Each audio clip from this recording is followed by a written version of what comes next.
대림절 두 번째 주일입니다.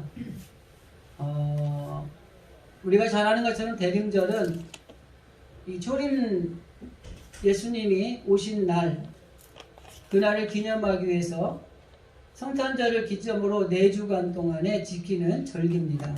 그래서 이 절기 때는 무엇을 하냐면 주님이 오시는데 그 주님을 맞이할 준비를 하는 거예요. 근데 그 맞이할 준비를 하는 거는 여러 가지가 있습니다.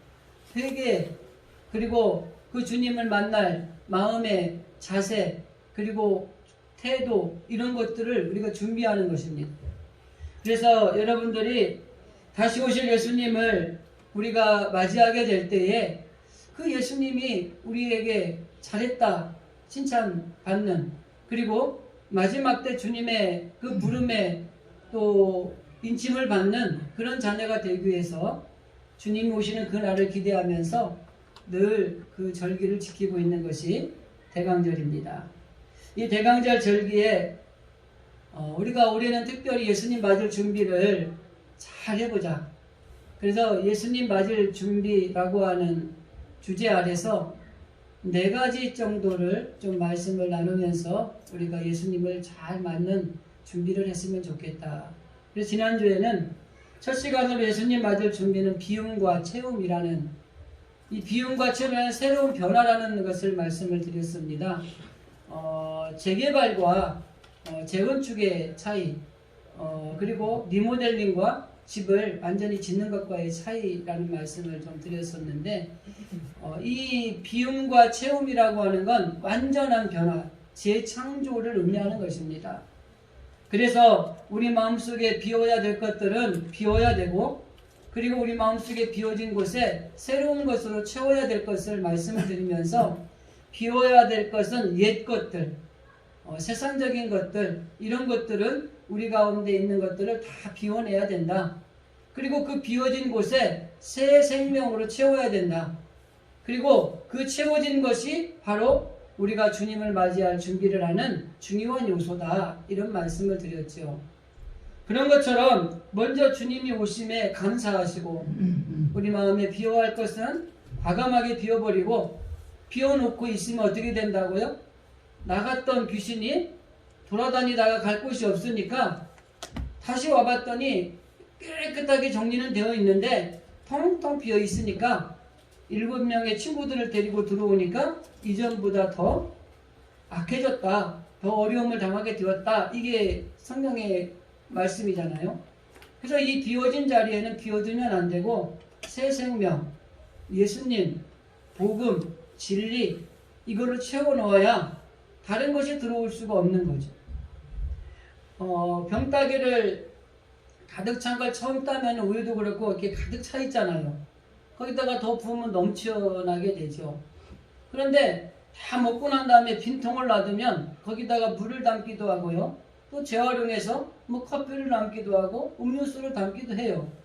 그렇기 때문에 이 비워진 곳에는 무엇으로든지 채워놓지 않으면 그 비워진 곳에 더 안 좋은 것들이 들어올 수 있다는 것을 우리가 늘 생각해야 된다고 하는 것입니다. 그 말씀을 첫 번째로 지난주에 말씀을 드렸고, 오늘은 예수님 맞을 준비하는 것 중에 치유와 회복이라는 카테고리를 가지고 예수님을 맞이할 준비하는 우리들이 치유와 회복이라는 이 단어가 우리 가운데 이루어져야 되겠다라는 말씀을 좀 나누려고 합니다. 이 치유와 회복은 예수님을 맞이하는 그 준비하는 과정에 매우 중요한 겁니다. 이 마음에 상처가 있는 사람들은요, 사람들과의 관계도 좋지 않습니다. 이 하나님과의 관계도 별로 좋지 않아요. 근데 이 상처가 치유된 사람들의 마음에는 사람들과의 관계가 원활합니다. 하나님과의 관계도 아주 이 수직적으로 하나님이 주신 대로 그대로 받아들일 수 있는 이 마음이 되어 있는 거죠. 그리고 회복되어져 있는 사람과 회복이 되어지지 않는 사람의 차이는 드러나는 것이 달라요. 그래서 예수님을 맞을 준비를 하는 사람은 치유와 회복이라는 이 두 카테고리가 우리 안에서 이루어져 있지 않으면 주님을 맞이할 준비가 안 되어 있는 것이라고 할 수 있는 것입니다. 요즘에 요즘뿐만이 아니죠. 힐링이라는 말이 참 많이 이 사회 전반적으로 대두가 됩니다. 힐링이라는 말은 그냥 말 그대로 하면 치료 또는 회복 이런 의미를 가진 겁니다. 근데 이 사회 전반적으로 힐링이 필요해요. 우리 힐링해야 돼요. 막 이런 말들을 많이 하는 걸 보면 역설적으로 보면은 지금 우리가 살고 있는 시대가 이 치유와 회복이 돼야 될 일들이 많이 있다는 걸 반증하는 겁니다. 특히 이 코로나로 인해서 우리가 이 설교 때 언젠가 한번 다뤘던 건데 코로나 블루라는 걸 제가 여러분들하고 나눴었는데 9월인가 10월인가 근데 지난주엔가 이 매스컴 뉴스를 보는데 코로나 블루로 인해서 이 사람들이 우울감 뭐 이런 불안감 이런 것들을 가진 분들이 너무 많이 있다는 거예요. 그래서 지금의 시대에 이 힐링이 필요한 거예요. 치유가 필요하고 회복이 필요하고 평안이 우리 가운데 있어야 될 시기라고 하는 것을 반증해 주고 있다고 하는 것입니다. 그런데 우리가 잘 알아야 될 것 중에 하나가 뭐냐면 진정한 힐링이 어디서 오는가? 많은 사람들이 오해를 해요. 이 세상적인 것이 해결이 될 때 힐링이 된다고 생각을 해요. 그것도 뭐 틀린 건 아닙니다. 뭐 돈의 문제가 있는데 돈의 문제 해결되면 우리 힐링이 되겠죠. 그죠? 뭐 질병이 있는데 질병이 먼저 해결이 되면 힐링이 되겠죠. 평안이 오겠죠. 근데 진정한 힐링은 영혼의 삶이 바꾸어지는 것에서 온다는 거예요. 그러니까 성경에서도 말하잖아요. 내 영혼이 잘된 같이 내 범사가 잘되기를 간구하노라. 그러면 영혼이 잘될 때 우리의 모든 범사, 육적인 거, 세상적인 거, 삶의 문제 이게 다 해결이 되는 거예요. 그래서 저와 여러분이 진정한 힐링을 어디에서 찾아야 되느냐? 우리의 영이, 우리의 영적인 삶이 정말 진정한 치유가 있고 회복이 되어져 있는가? 그렇지 않는가에서 찾아야 된다고 하는 것입니다. 육적인 힐링을 추구한 사람은 육적인 힐링을 얻을 수 있어요. 그러나 거기까지입니다. 그러나 영적인 힐링이 이어지고 진정한 힐링이 우리 안에서 이루어지면 이 영이 잘 되면 범사가 잘 된다고 하듯이 육적인 문제, 세상적인 문제, 삶의 문제도 다 힐링되고 치유되고 회복되는 이런 일들이 우리 가운데 나타난다고 하는 것이에요. 이걸 흔히 말할 때 주님과 함께 성령으로 충만하면 상황에 따라 상관없이 늘 감사하고 사는 거예요. 기쁨이 있는 거예요. 그런데 주님이 안에서 성령으로 충만하지 않고 세상적인 것들을 바라보면 세상적인 것들이 충족이 돼야지 기쁨이 있는 거예요.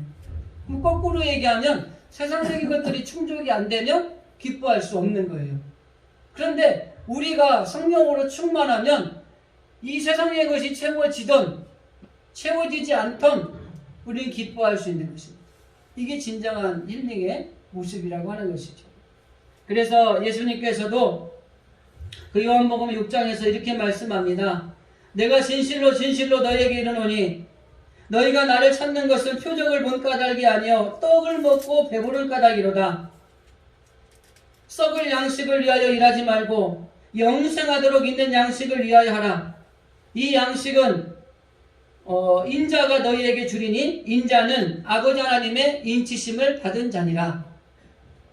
예수님이 이 땅에 있는 많은 사람들에게 말합니다. 썩을 양식을 위해 일하지 말라는 거예요. 영생하도록 있는 양식을 위해서 일하라는 것입니다. 여러분, 우리가 말씀을 우리가 새겨드려야 될 것은, 이 말씀은 뭐냐면 우리들이 인생을 살아가는 데 있어서 무엇을 우선시하고 살아가야 될 것인가를 가르쳐주고 있는 것입니다. 예수님이 오병이어에게 기적을 일으켰을 때 많은 사람들이 놀랐어요. 그런데 그 먹은 것, 떡을 먹은 것, 이 배부른 것에 예수님을 쫓아다니는 거예요.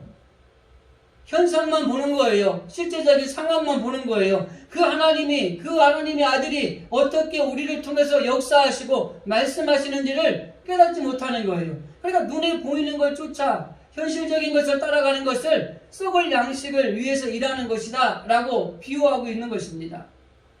정말 우리가 예수 그리스도를 믿는 신앙을 가졌다고 한다면 이 세상에 있는 육적인 것을 추구하는 것이 아니라 영원한 영의 삶을 위한 것을 추구하며 살아가야 된다고 하는 것입니다. 그러니까 이 땅에서 많은 것을 가지지 못해도 하나님이 내 안에 계시고 그 하나님이 나와 함께 하시고 그 하나님을 따라 우리가 살아갈 수만 있다면 거기가 만족한 거예요. 그러니까 우리가 이 땅에 예수님을 믿는 사람들이고 정말 주님이 오시는데 그 주님을 맞이할 준비를 하는 사람들이라면 이 땅에 있는 것들 썩을 양식을 추구하는 신앙의 삶이 아니라 영원하도록 있는 영원한 생명을 위해서 우리가 살아가는 추구하는 삶을 살아가는 게 필요하다는 것을 설명하고 있는 것입니다. 그래서 정말 지금 우리가 우선적으로 해야 할 것은 우리의 영의 치유와 회복이라고 하는 것입니다. 많은 사람들이 세상에 힘들고 어려운 일을 당하면은 그 세상이 힘들어서 그런 것 같아요. 소크라테스 형한테 나훈아 씨가 물어볼 때 테스 형 세상이 왜 이래 이러잖아요. 그럼 세상이 왜 이런지 아세요? 정말 우리가 무엇을 우선 순위에 둘 것인가, 무엇이 치유가 되고 무엇이 회복이 될 것인가를 모르는 거예요. 세상의 것들은요, 하나가 치유화돼서 해결이 되기를 원하면 다른 문제가 또 생기게 돼 있어요. 그럼 이걸 또 치유하면 또 다른 문제가 생겨요. 육의 문제를 치유하고 회복하면 세상에 어떤 문제가 다가와도요, 어떤 일들이 있어도 그것을 우리가 치유하고 회복할 수 있는 길이 있고 힘이 있다고 하는 것입니다. 그래서 정말 우리의 영이 치유되지 못하고 생명이 회복되지 못하면 육적인 것은요, 절대 회복되지 못합니다. 그래서 우리는 철저하게 적어도 영의 생명이 있는 사람들이라고 한다면 정말 우리의 영의 치유와 회복을 위해서 늘 우리가 관심을 가지고 하나님 앞에 엎드려서 기도해야 돼요. 그리고 더 나아가서 이 영의 치유와 회복을 위해서 무엇을 해야 될 것인가를 우리가 찾아 나서야 된다고 하는 것입니다. 영의 생명이 없는 사람 혹은 영의 생명이 있지만은 겨우 버틸 만큼 가지고 있는 사람들의 특징이 뭐냐면 육적으로 산다는 거예요. 그런데 그럴 수밖에 없어요. 우리의 본성이 옛사람이 세상적이고 육적입니다. 우리는 그냥 놔두면은요, 육을 따라 살게 돼 있어요. 여러분들도 다 그냥 놔두면 육을 따라 살아요. 그런데 그 안에 누가 들어왔어요? 주님이 들어오셔서 이제 내 육적인 삶이 아니라 주님을 위한 삶을 살아가려고 애를 쓰고 있는 거예요. 이게 우리 신앙생활입니다. 그런데 이 신앙생활에 영이 우리의 삶을 치유와 회복이 되어 있는 사람은 세상에 어떤 것이 와도 이겨낼 수가 있는 거예요. 그런데 영의 삶을 살지 않고 영의 삶을 살아가긴 하는데 겨우 바람에 흔들리면 막 요동치는 이런 영의 삶을 살아가는 사람은 육적으로 살게 돼 있어요. 그렇기 때문에 인간의 본성인 육적인 삶을 따라서 살아갈 수밖에 없다고 하는 것입니다. 그리고 영의 삶을 살아가고 있다고 해도 영의 삶을 살아가는 그 비율이 좀 흔들릴 수 있는 비율이면은 육적인 삶으로 살아갈 확률이 높아지는 거예요. 우리 그런 거 잘 하잖아요. 하나님 앞에 열심히 기도하잖아요. 하나님 열심히 기도를 해가지고 하나님 이렇게 살기를 원합니다. 하나님 이렇게 살게요. 그리고 나갔는데 나가서 사는 건 보니까 어떻게 살고 있어요? 기도한 대로 안 살고 내 생각대로 내 육적인 사고대로 살아갈 때가 많이 있잖아요.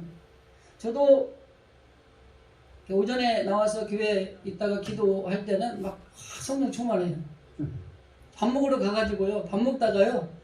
또 이 하나님 얘기 할게요. 걱정 마세요. 하나님. 막 장담을 해요. 교회에서 기도할 때는. 뭐 그리고 가서 밥 먹고 뭐 좀 이제 있다가 오후에 나오기 전까지 이렇게 있다 보면 내 맘대로 하고 있는 거예요. 이게 우리 가운데 너무 많다니까요. 그러니까 우리가 영으로 치유되고 회복되고 있기만 하면은 이기는데 이게 약한 거예요, 우리한테는. 그래서 정말 우리가 로마서에서 이 바울이 말하는 대로 너희가 육신대로 살면 반드시 죽을 것이로되 영으로 몸의 행실을 죽이면 살게 될 것이다. 이 말을 다른 말로 말하면 육신대로 살면 영이 죽는다는 거예요. 그런데 거꾸로 얘기해서 영적인 이 영이 살려면 육을 죽이고 그 안에서 내가 살아야지 영이 산다는 거예요. 여기 영이 죽었다라는 말은 뭐냐면 하나님을 잃어버렸다는 것과 같은 거예요. 뒤에 가서 한번 더 설명할 겁니다. 하나님과 나 사이에 죄가 가로막아서 이 관계를 끊어놔 버린 거예요. 그러니까 내가 하나님 말씀대로 못 사는 거예요. 그냥 내 생각대로 살 수밖에 없는 거예요. 우리 자녀들도요, 부모님이 손잡고 갈 때는 부모님 따라다니는 거예요. 근데 손 어디 놓치잖아요? 막 자기 마음대로 해치고 다니는 거예요. 그래서 이 어린 대공원 가거나 이 에버랜드 가면 잊어먹는 일이 생기는 거예요. 손잡고 갈 때는 엄마 따라오다가 엄마가 잠깐 손을 놨는데 얘는 지 맘대로 가는 거예요. 생각이 없는 거예요. 이게 바로 우리하고 똑같은 거예요. 우리가 주님의 손에 붙들려서 살아갈 때는 주님을 생각해요. 주님을 의식합니다. 아, 그래, 주님이 이렇게 살려고 그랬지, 주님이 이렇게 살아고 그래서 우리 이렇게 살아야지, 이런 의식을 하는 거예요. 근데 주님 손을 놓으면은 그 의식 자체가 없어지는 거예요. 그냥 내 본성대로 살아가는 거예요. 근데 우리의 본성은 육적이에요. 세상적이에요. 조금 더 강하게 하면 마귀적입니다. 그러니까 우리가 주님 앞에, 주님의 손에 붙들리지 않으면 내 마음대로 살게 돼 있다는 거죠. 제가 어릴 때 지금 월드컵 경기장이죠.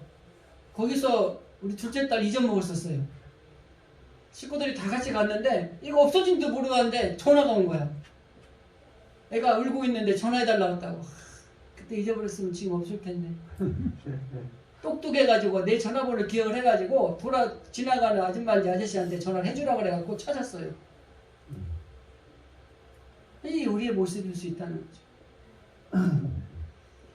자, 오늘 본문에 두 군데를 읽었습니다. 왜 두 군데를 읽었냐면 치유와 회복이라는 두 가지를 좀 설명을 하기 위해서 잠깐 짧게 본문의 배경을 좀 이야기를 하면, 이사야의 말씀은 메시아의 고난, 더 나아가서 그 고난을 받는 그 예언의 말씀을 기록한 책이 이사야입니다. 근데 53장 말고 52장 13절부터인가 14절부터 53장 전체가 무슨 내용이냐면 메시아가 어떻게 보면은 어떤 사람인가, 그리고 어떤 일을 하실 것이고, 또 이 사람들이 이 사람을 어떻게 대할 것인가, 이거에 대한 것을 쭉 기록해 놓았어요.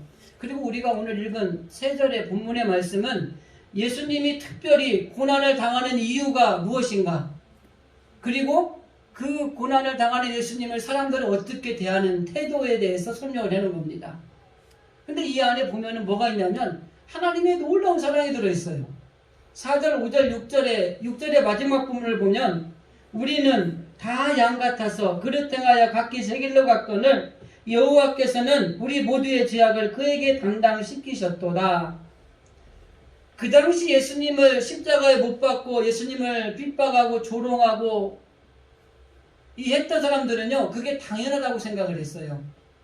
예수님은 핍박받아 마땅한 인간이고 조롱받아 마땅하고 고난받아서 죽어야 마땅한 사람들이라고 생각을 하고 사람들이 이렇게 한 거예요. 근데 오늘날도 우리가 예수님을 조롱하고 비난하고 예수님 십자가에 못 박는 이런 사람들이 참 많다는 거예요. 아니, 목사님, 내가 언제 목사님 예수님한테 조롱하고 십자가에 못 박았습니까? 언제 내가 비난했습니까? 예수님 말씀대로 살겠다고 안 사는 게 조롱하는 거예요. 예수님 마음을 아프게 하고 하나님 마음을 아프게 하는 게 십자가에 못 박는 거예요. 진짜 막 그 당시 사람처럼 돌로 막 사람을 십자가에 못 박으시고 막 외치고 그래서 십자가에 못 박는 게 아니라, 오늘날 우리의 신앙 가운데 하나님 말씀대로 살겠다고 결단하고 그렇게 살지 못하는 게, 하나님 말씀대로 뜻대로 살아가겠다고 이야기하면서 그대로 행동하지 못하는 게, 그리고 하나님의 마음을 늘 아프게 하고 늘 힘들게 하는 게, 그게 십자가에 못 박는 것들이에요. 그런 삶을 살아가는 우리들에게 주님이 말씀하신 것은 바로 치유와 그리고 회복이라고 하는 이 단어를 통해 너희들을 내가 건져주겠다. 이게 구약의 말씀의 핵심입니다. 그리고 요한복음의 말씀은 우리가 잘 아는 것처럼 예수님이 이 땅에 왜 오셨는가? 이 오신 이유, 오신 목적이에요. 하나님이 세상을 이처럼 사랑하사 독생자를 주셨으니, 하나님이 이 땅에 오신 이유는 세상을 너무 사랑했기 때문에 그래요. 세상이라는 것은 이 우주적인 세상도 있지만은 한 사람 개개인의 우리를 사랑하신 거예요.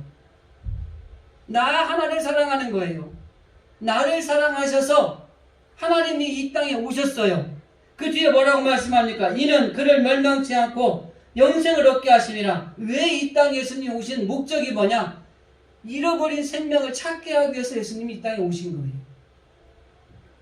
그래서 구약의 말씀은 고난당하고 채찍에 맞고 그 모든 것들이 내가 너를 대신해서 채찍에 맞고 내가 너를 대신해서 고난받고 내가 너를 위해서 십자가에 지고 그리고 모든 것들을 너를 위해서 내가 주겠다. 그래서 너를 치유해 주겠다는 말씀이 핵심이 이사야 말씀이고 내가 이 땅에 온 이유는 딱 한 가지다. 너희들이 죽어야 될 영혼들이 회복되는 것에 내가 온 목적이 있다.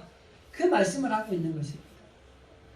그러면서 요한복음 3장 21절 마지막 부분에 진리를 따르는 자는 빛으로 오나니라는 말씀을 통해 회복할 수 있는 길을 가르쳐 주는 거예요. 여러분, 우리가 회복할 수 있는 길은 빛과 진리 되시는 예수님을 따르는 것입니다. 그래서 이 땅에 우리가 살아가는 이 삶의 자리에서 고난의 모든 아픔을 대신 짊어지시고 치유하신 하나님, 그리고 이 땅에 오셔서 우리가 정말 회복되기를 원하시는 그 하나님이 바로 이 예수님을 만날 준비를 하는 오늘 이 세상 사람들에게 우리에게 그게 필요한 아주 중요한 덕목이기 때문에 그걸 주기 위해서 오셨다고 하는 것입니다. 자, 그렇다면 이제 본론적으로 말씀드리고 싶은 것은 이 치유와 회복을 우리가 어떻게 해야 될 것인가? 먼저 치유는 용서와 화해의 길을 통해서만 가능합니다.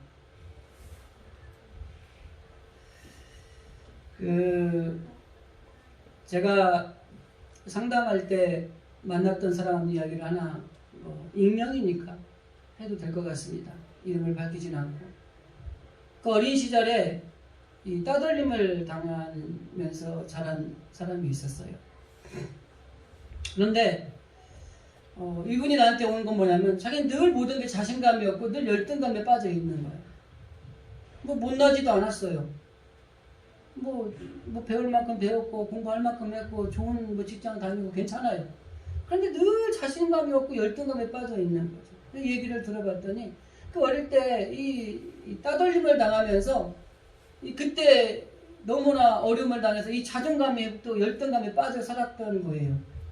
근데 이게 10년, 15년이 지나고 이제 학생 시절이 지나고 다 이제 직장을 다니는데도 그게 자기한테 남아있는 거예요. 이분이 이제 신앙이 있어서 만남을 하는데 한번 그 문제를 해결할 수 있게 해달라고 일단 하나님께 기도를 한번 해보시면서 다음에 만납시다. 기도를 하면서 이게 점점 이제 회복이 돼가는 거죠. 근데 회복이 돼가면서 그분이 이제 하는 말씀이 뭐라고 그러냐면 내가 왜 이러는가 가만히 봤더니 내가 어릴 때 그 따돌림을 당할 때 그때 자존감을 잃어버리고 열등감에 빠졌고 그 사람들을 막 미워하고 막 그 사람들을 보면은 가슴이 두근두근 뛰고 뭐 그런다는 거예요. 근데 그게 지금 남아있어서 그게 지금 있다는 거죠. 그러면서 이분이 이 기도하면서 이거를 이겨내고 회복이 됐어요. 그리고 나서 이제는 그 사람 나에게 상처를 주었던 사람을 만나고 찾아가서 만나고 용서하고 그리고 화해를 한 거예요. 그리고 나니까 이 사람의 치유가 완전히 되어진 거예요. 그래서 이 자신감을 잃어버리고 열등감에 빠졌던 것이 회복이 되어져 가는 거예요. 그래서 원래 자기가 가지고 있던 그 능력 또 성품 이런 것들을 가지고 사회생활을 아주 전반적으로 잘 해나가고 있는 이 사람으로 변화가 되어 갔어요. 그런데 그분이 마지막에 하는 말이 그런 말을 해요. 목사님, 이 기도를 하고 하나님이 은혜를 주셔서 이런 것도 있는데 진정한 치유는 어디서 일어났느냐? 그 상처를 주었던 사람을 만나서 내가 용서하고 그 사람하고 화해하고 나니까 내가 치유가 완전히 된 걸 깨달았습니다. 이렇게 얘기를 하더라고요. 많은 사람들이 우리도 마찬가지일 거예요. 나도 모르는 사이에 그 어릴 때 받았던 억압이라든지 상한 감정에 매여 있는 분들이 꽤 있어요. 아니면 이미 지나버린 기억인데 그걸 잊어버리지 않고 이 뇌 속에 가지고 있으면서 억눌려 있는 것들이 있어요. 그래서 이 가정에서 막 이렇게 억압적으로 자란 자녀들은요, 이게 성장을 해도요, 이게 짓눌려 있는 게 보이거든요.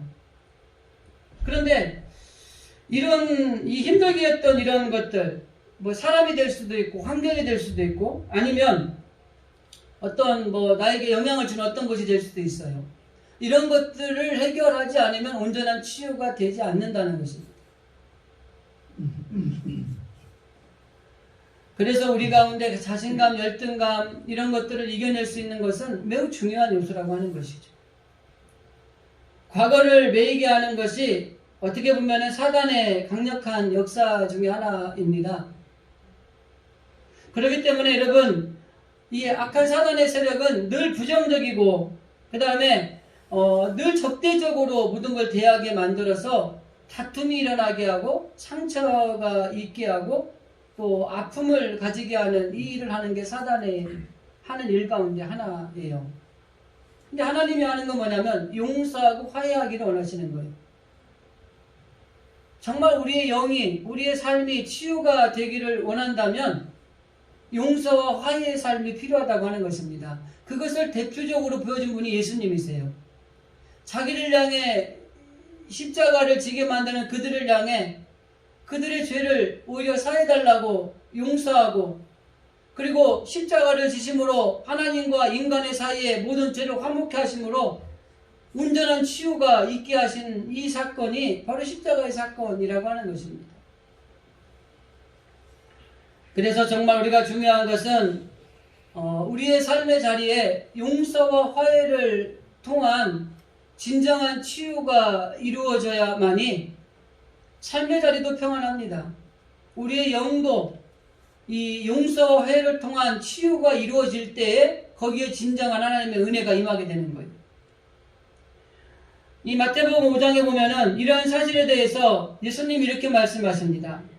그러므로 예물을 제단에 드리려다가 거기서 내 형제와 원망한 일이 이 생각이 나거든 예물을 제단 앞에 두고 먼저 가서 형제와 화목하고 그 후에 와서 예물을 드려라.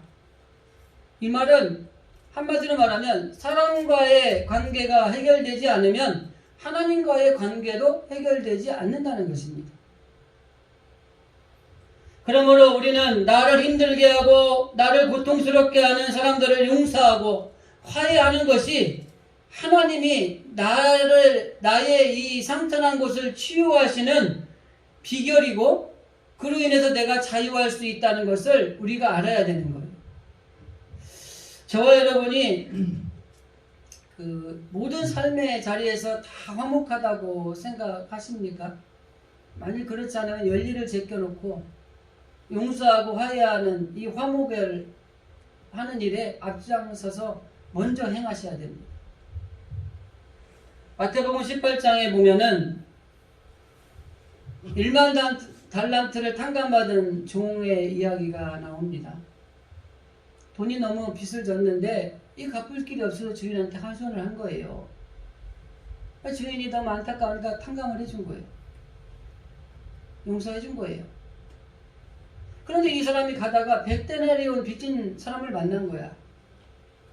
그 사람이 100데나리온 만나서 너 돈 갚아라 얘기하니까 이 100데나리온 빚진 사람이 난 정말 갚을 돈이 없습니다. 어렵습니다. 막 때리고 감옥에 가둬버린 거야. 이 사건을 본 이 사람이 그 주인에게 이야기를 한 거예요. 그 주인이 내가 너를 1만 달란트를 내가 탕감해 주었는데 너는 100데나리온 그 진 사람이 그렇게 했느냐? 너도 똑같이 해야 돼. 예수님의 말씀이 결론적으로 이렇게 말씀하십니다. 너희가 각각 마음으로 형제를 용서하지 아니하면 너희 하늘 아버지께서도 너희에게 이와 같이 하시리라. 오늘 구약의 말씀과 신약의 말씀을 보면 예수님께서 먼저 우리를 용서하시고 더 나아가서 화해의 자리로 초대하고 있는 모습을 발견할 수 있습니다. 그가 찔림은 우리의 허물 때문이요 그가 상함은 우리의 죄악 때문이라. 그가 징계를 받음으로 우리가 평화를 누리고 그가 채찍에 맞음으로 우리가 나음을 입었도다. 주님이 우리를 용서하시고 우리를 화해의 자리로 초대하신 겁니다. 마태복음 11장 28절 우리가 잘 아는 말씀, 예수님이 이렇게 우리를 초대합니다. 수고하고 무거운 짐진 자들아 다 내게로 오라. 내가 너희를 쉬게 하리라. 여러분, 우리가 이렇게 예수님은 우리의 치유를 위해서 우리를 용서하시고 우리를 초대하셔서 온전한 치유를 통한 삶을 살아가기를 원하시는 것이. 그렇기 때문에 내가 먼저 용서하고 화해하면 하나님께서는 우리에게 자유를 주세요. 이것이 진정한 치유입니다. 그렇기 때문에 치유가 된 사람들은 바로 예수님을 맞을 수 있는 준비를 한 하나님의 자녀들이라고 할 수가 있는 거예요. 저는 말하기는 이번 성탄절 정말 초림 예수로 2000년이 넘게 이전에 오셨던 분이 다시 오시는 그 주님을 기대하고 준비하는 우리들이 바로 이 용서와 화해를 통해 진정한 치유의 마음으로 주님을 모셔드릴 준비를 하는 우리 진실의 성도들이 되어지시기를 주님의 이름으로 간절히 기도드립니다. 그리고 한 가지 더 말씀을 드리면 회복은 회개를 통해서 가능합니다. 내가 용서하고 화해해야 온전한 치유를 받는다라고 했잖아요. 저는 요즘에 정치나 우리나라를 보면 서로 용서를 안 하고 서로 싸움박질 해가지고 이게 더 시끄러워지는 것 같다는 생각이 들어요. 여기 누구 하나만 서로 용서하고 화해하면 좋을 텐데 어쩐가 보니까 이제는 물러날 수도 없고 이제는 꼭 갈 때까지 가야 된다 막 이렇게 나오더라고요. 참 안타까운 마음이 있어요. 이게 하나님의 이 뜻을 모르는 사람들이기 때문에 육적으로 살 수밖에 없는 거죠. 자, 그런데 우리가 용서하고 화해하면 우리가 진정한 치유를 가지게 되고 그게 예수님 맞을 수 있는 준비가 되는데 여기에 용서받고 하나님 앞에 화해하려면 한 가지 꼭 필요한 것이 뭐냐면 회개입니다. 아까 제가 상담했던 그 한 케이스 어떤 분 이야기를 할 때 그분이 용서하고 화해하니까 내가 치유가 되더라 이야기를 했거든요. 근데 그분이 그 가운데 뭐가 하나가 있었냐면 용서하고 치유하기 전에 내가 먼저 내가 잘못된 것을 죄를 고백하고 회개를 했더니 용서하고 화해할 수 있는 길이 열리더라는 거예요. 그러니까 여러분 용서하고 화해하는 거에 정말 필요한 게 회개가 필요해요. 회개 기도가 필요한 거죠. 정확히 따지면. 용서하고 화해야 된다. 하죠 뭐 하면 되죠. 안 돼요. 회개해. 먼저 우리의 죄악이 내 안에 있는 죄가 무엇이 있는지 고백하고 하나님이 모든 걸 용서해달라고 하나님 앞에 내려놓고 회개하고 그 가운데 용서와 화해를 통한 치유가 이루어질 수 있는 것입니다. 그래서 요한복음 3장 17절 말씀에 보면은 하나님이 그 아들을 세상에 보내신 것은 세상을 심판하려 하심이 아니라 그로 말미암아 세상이 구원을 받게 하려 하심이라. 결과적으로 하나님은 이 땅에 예수님을 보내신 이유는 심판이 목적이 아니고 영원한 생명을 회복시키기 위한 것이다. 이렇게 말씀을 하고 있는 것입니다. 결과적으로 우리가 예수님을 구주로 믿고 그분을 영접하고 회개하면 우리의 생명이 회복이 되고 주님의 제자가 되는 것입니다. 그래야만이 온전한 회복에 우리의 삶을 살아갈 수 있다고 하는 것이죠. 그래서 영의 생명을 회복하는 길은 죄를 씻고 죄사함을 받는 거예요. 그런데 이 죄사함을 받는 것은 우리가 죄를 고백하는 회개를 통해서 가능하다고 하는 것입니다. 예수님을 만날 준비를 하는 저와 여러분은 우리들의 마음속에 자리 잡고 있는 이 모든 죄의 짐을 하나님 앞에 고백함으로 회개하는 게 필요해요. 우리 장로님 기도하실 때 이 코로나 이 세계적으로 지구촌이 몸살을 앓고 있는데 이게 사실 우리 회개를 통해서 이 해결을 해야 되는 거죠. 정말 우리가 이 주신 자연을 제대로 활용하지 못했고 살아가는 것들이 정말 낭비하고 그리고 많은 것들을 이 해침으로 인해서 그로 인해서 오는 전염병들로 이렇게 왔고 뭐 이런 것들을 우리가 정말 하나님 앞에 회개함으로 정말 우리가 이 문제를 해결해 달라고 하나님 앞에 기도해야 되는 게 필요하죠. 그래야 이 치료제라든지 백신이라든지 이런 것들이 개발이 돼야 이게 제가 지난주에 말 없어지진 않잖아요. 같이 가는 거죠. 그러나 이제 치료제가 나오므로 감기 걸리면 감기약 먹으면 낫듯이 코로나 걸렸네? 코로나 약 먹으면 낫겠네? 이런 시기가 와야 되는 거죠. 이게 바로 우리 가운데 하나님이 역사하시는 이 하나님의 뜻이라면 우리 믿는 자들과 더불어서 이 땅에 있는 모든 사람들이 이 제대로 살지 못한 걸 회개하는 거죠. 우리 죄를 내놓고 고백하는 거죠. 이를 통해서 죄사함을 받을 수 있는 거죠. 그리고 죄사함이 이루어져야 회복이 일어나는 거죠. 이 모든 성경의 이야기들을 보면 하나님이 징벌하고 이 백성들이 하나님 앞에 죄를 고백하고 회개하고 다시 그들을 회복시켜주고 이들이 자기 하나님 뜻대로 살지 못하면 하나님 다시 그들을 징계하고 징계는 재앙이 될 수도 있고 전염병이 될 수 있고 전쟁이 될 수 있고 기근이 될 수도 있고 그리고 그들이 다시 하나님 앞에 엎드려 자기의 죄를 고백하고 회개하면 하나님이 그들을 다시 회복시켜 주시고 지금 우리가 이 땅에 어떻게 보니 지구상의 코로나19로 인해서 신이 어려움 당할 때 우리가 회개해야 될 때예요, 사실. 그리고 그 회개를 통해 하나님이 우리 회개를 들으시고 우리를 사해 주시고 다시 회복시켜 주시는 그 날을 기대하며 사실 나아가야 되는 것입니다. 그래서 분명히 말씀하고 있는 것입니다. 우리 자신의 죄를 회개하지 않은 채로 살아가고 있는 것은 완전한 회복이 아닙니다. 우리 종종 보면 하나님 앞에 나와서 예배를 드리는데 회개하지 않은 채 예배를 드려요. 회개하지 않은 채 기도를 합니다. 여러분, 이런 것은 주님을 따른다고 할 수가 없는 것입니다. 어떻게 보면은 철저하게 우리가 죄 사함을 하나님 앞에 고백하고 회개하고 그로 인해서 주님이 우리에게 주시는 완전한 회복을 체험하는 것이 우리들이 살아야 될 모습이라고 하는 것입니다. 그래서 회개하지 않고 주님을 따른다고 하는 것은 아무런 의미가 없어요. 그 예수님이 마태복음에서 말씀하잖아요. 내가 이렇게 주님을 위해서 살았는데 주님이 분명히 말씀하잖아. 나는 너를 도무지 모르겠다. 하나님 앞에 예를 열심히 드렸는데 하나님 앞에 정말 기도 많이 했는데 하나님 앞에 헌신 봉사 많이 했는데 근데 우리가 마음에 회개하지 않고 회복이 되지 않고 하는 것은 의미가 없다는 거예요. 정말 우리와 하나님 사이에 죄가 가로막고 있는 것입니다. 이사야 59장에 보면 여호와의 손이 짧아서 구원하시 못함이 아니요 귀가 둔하여 듣지 못하심도 아니라 오직 너희의 죄악이 너희와 하나님 사이를 갈라놓았고 너희 죄가 그의 얼굴을 가리어서 너희에게 듣지 못하게 하셨느니라. 즉 죄악으로 인해서 하나님과 우리의 사이가 갈라진 거예요. 그러니까 우리는 하나님 뜻대로 못 사는 거예요. 죄로 인해서 하나님의 얼굴을 가리셨기 때문에 듣지 아니하시는 거예요. 기도해도 소용이 없는 거예요. 그래서 우리 역사서에 보면은 이스라엘 역사를 보면 하나님이 그러잖아요. 이제 기도하지 말라. 너희 귀를 듣지 않겠다. 이렇게 말씀하시잖아요. 왜? 죄로 인해서 죄악으로 인해서 하나님과 우리의 관계도 끊어졌고 하나님이 너희의 기도를 들을 귀가 없다는 거예요. 왜? 죄악 때문에. 이 죄를 해결하지 않고는 하나님과 우리의 관계가 회복이 안 된다는 거예요.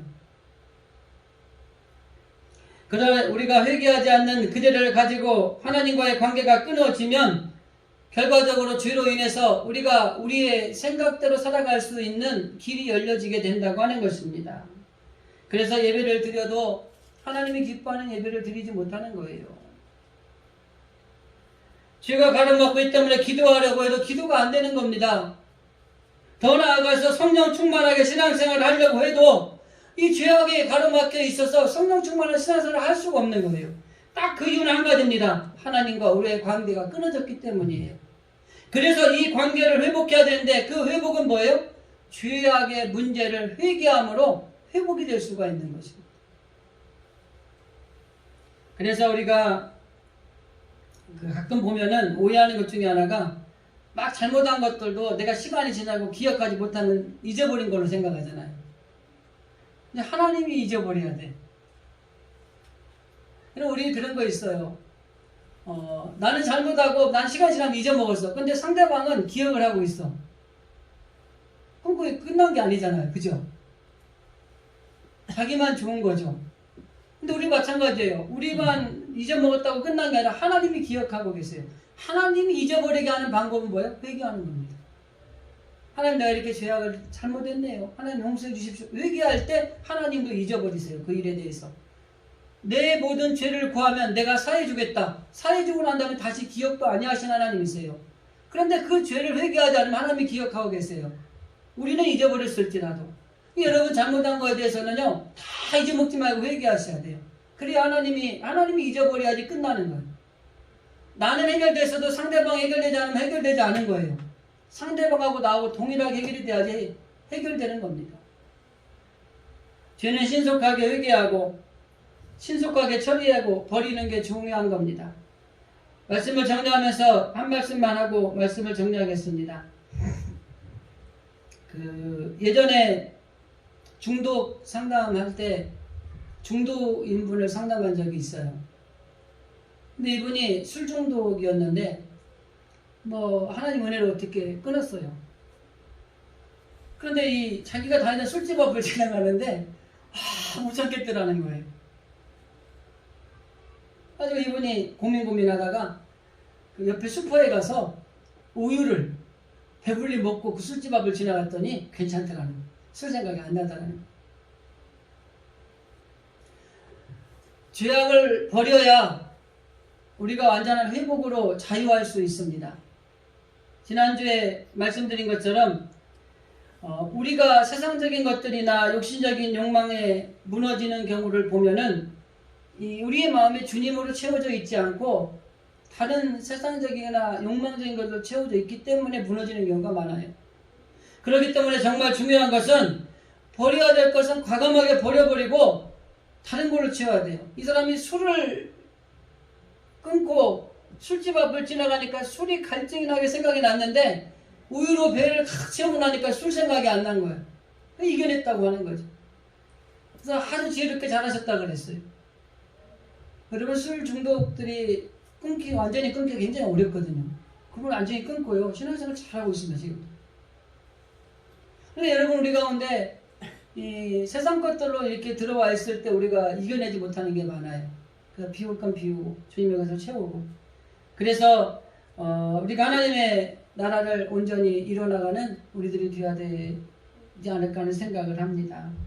예수님이 맞을 준비를 할 때 여러분 말씀으로 채우시고 찬양으로 채우시고 기도로 채우시고 그로 인해서 여러분들 치유와 회복이 되어지므로 정말 성탄이 예수님을 맞이할 수 있는 그런 이번 성탄절이 되어질 수 있기를 주님의 이름으로 간절히 기도드립니다. 기도하겠습니다.